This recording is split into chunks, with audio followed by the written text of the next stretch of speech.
পাকিস্তানের সাবেক প্রধানমন্ত্রী ও পাকিস্তান তেহরিক-ই-ইনসাফ পিটিআই দলের প্রতিষ্ঠাতা ইমরান খানকে নোবেল শান্তি পুরস্কারের জন্য মনোনীত করা হয়েছে।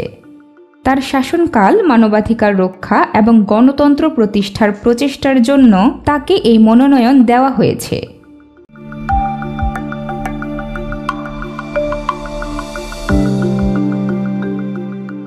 এর আগে 2019 সালেও দক্ষিণ এশিয়ায় শান্তি প্রতিষ্ঠার জন্য তার অবদানের স্বীকৃতি স্বরূপ তাকে নোবেল শান্তি পুরস্কারের জন্য মনোনীত করা হয়েছিল। বিশেষ করে ভারত-পাকিস্তান উত্তেজনা প্রশমনে তার ভূমিকা আন্তর্জাতিক অঙ্গনে প্রশংসিত হয়েছিল।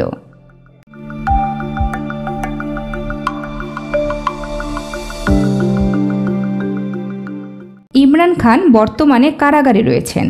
2023 সালের আগস্ট থেকে তিনি বন্দী আছেন এবং তার বিরুদ্ধে একাধিক মামলা রয়েছে। চলতি বছরের জানুয়ারিতে তাকে কর্তৃত্বের অপব্যবহার এবং দুর্নীতির সঙ্গে সম্পর্কিত একটি মামলায় 14 বছরের কারাদণ্ড দেওয়া হয়। তার সমর্থকরা ও দলের নেতারা এই মামলাগুলোকে রাজনৈতিক উদ্দেশ্য প্রণোদিত বলে দাবি করছেন।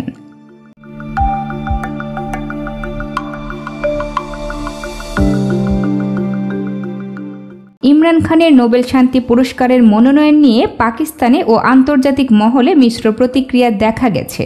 তার সমর্থকরা একে তার বৈশ্বিক শান্তি প্রচেষ্টার স্বীকৃতি হিসেবে দেখছেন, যেখানে তার সমালোচকরা তার শাসনামলে মত প্রকাশের স্বাধীনতা ও গণতন্ত্রের অবস্থা নিয়ে প্রশ্ন তুলছেন।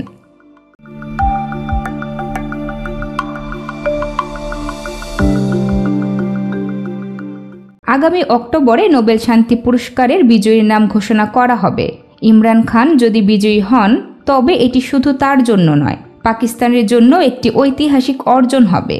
তবে তার আইনি চ্যালেঞ্জ ও রাজনৈতিক পরিস্থিতি তাকে এই স্বীকৃতির জন্য কতটা এগিয়ে রাখবে তা এখন দেখার বিষয়। সাবস্ক্রাইব করুন বার্তা এক্সপ্রেস এবং নতুন আপডেট পেতে বেল আইকন চাপুন।